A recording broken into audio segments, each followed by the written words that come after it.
So I've been making these Avengers Earth's Mightiest Heroes videos for a while now. There should be a playlist with all of them linked on screen now, and I recently started thinking about the villains. Specifically the Masters of Evil. This team shows up a couple of times in the show, and it's always a fun grab bag of classic villains. I think my favourite is the Enchantress, and I dropped a longer, more serious video on her arc not long ago. But not everyone gets as much screen time as Amora. There's a lot of these supervillains which just pop up once or twice that it would be hard to make a full deep dive on, looking at arcs, themes, that sort of thing that I normally tend to do. And one of these is Living Laser. Arthur Parks, the Living Laser, is a classic Avengers and Iron Man villain. A scientist who built special lasers for crime, until one day, after a little oopsie-daisy, he actually turned himself into a physical laser. Don't ask me how the science works on that one, but we get a typically fun reimagining of this in Earth's Mightiest Heroes, albeit one we only see a few times, before he meets an untimely end.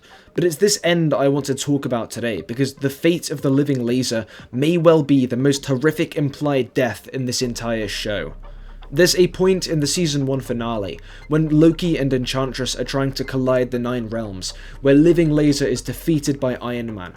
After a bit of a tussle, Iron Man manages to absorb Laser's energy into his suit, and defeats his foe by redirecting this, and blasting the Living Laser into space, in the form of pure energy.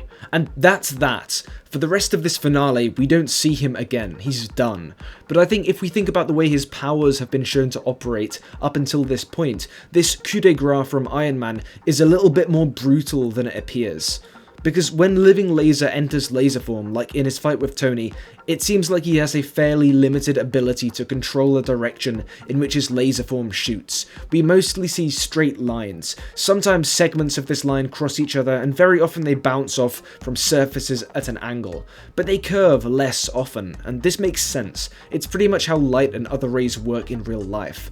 Unless there's like black holes or immense gravitational forces, a ray of light like this laser won't curve. And this is not a problem most of the time for Living Laser. In normal terrestrial situations like we see here in this fight with Iron Man, it seems like the way Parks fights is by aiming at a target and shooting towards it instantaneously in laser form, maybe bouncing off a couple of surfaces in the process in order to properly line up with his target, or to get to an advantageous position in which to turn back into human form. Sometimes he does curve the beam, so it's definitely possible, but it's a lot rarer, and I'm guessing this is because it's trickier for Laser to pull this move off, and he clearly isn't doing this when Iron Man launches him into space. He's going straight up.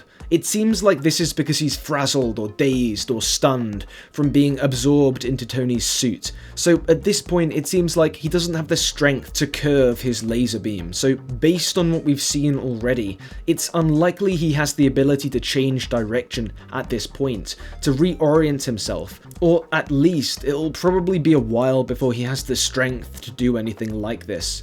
So if there's no surfaces to bounce off of, he just keeps going. And he's in space, there are no surfaces. The chance that he comes across a planet or asteroid or black hole in his way from which to bounce off are functionally zero. What's more, his laser motion appears to be instantaneous.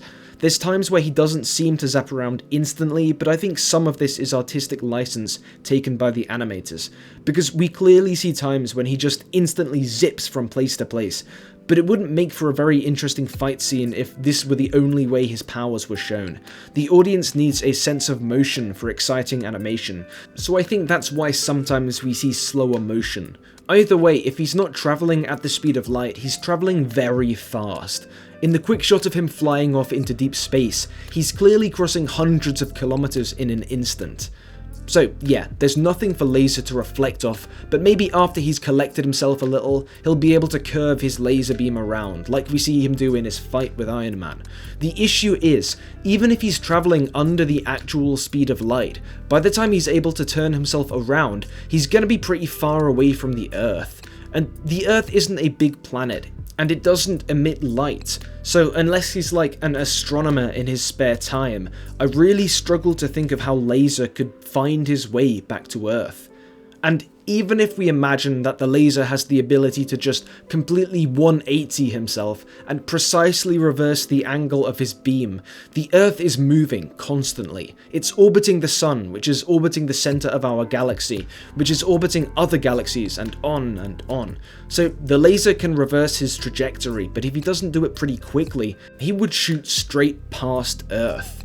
So this episode implies that the fate of the living laser is an eternity in space, beaming around uncontrollably like an errant sunbeam, unable to find his way home. And he's a laser. It's not like he can, die, so this poor fella's in for an eternity of torture, until after uncountable eons he finally gets lucky enough to chance upon a black hole and put an end to his misery. Well, that's what should have happened, logically speaking. The elephant in the room is that we do get to see Laser again. In the episode Acts of Vengeance, when Enchantress is going after the Masters of Evil, we briefly see what's actually become of Arthur Parks. That's the living laser? What happened to him? He appears to have been frozen in his life form. And this is weird. Even if we somehow accept that the laser managed to find his way back to Earth, which again is near impossible, the idea that his light form is frozen in place makes no sense at all. That's like the one thing light doesn't do. Photons don't sit still. And yeah, it's a cartoon. It's not always a reflection of real-world science, especially when Asgardian magic is involved, but this is openly nonsensical. It just doesn't make sense unless we view this form of frozen light as a metaphor, because being frozen in laser form like we see here would be pretty similar from Arthur's point of view to an eternity shooting around space. If you travel near the speed of light, time slows down, so just like being frozen in place, for the laser, eternity would pass by in the blink of an eye.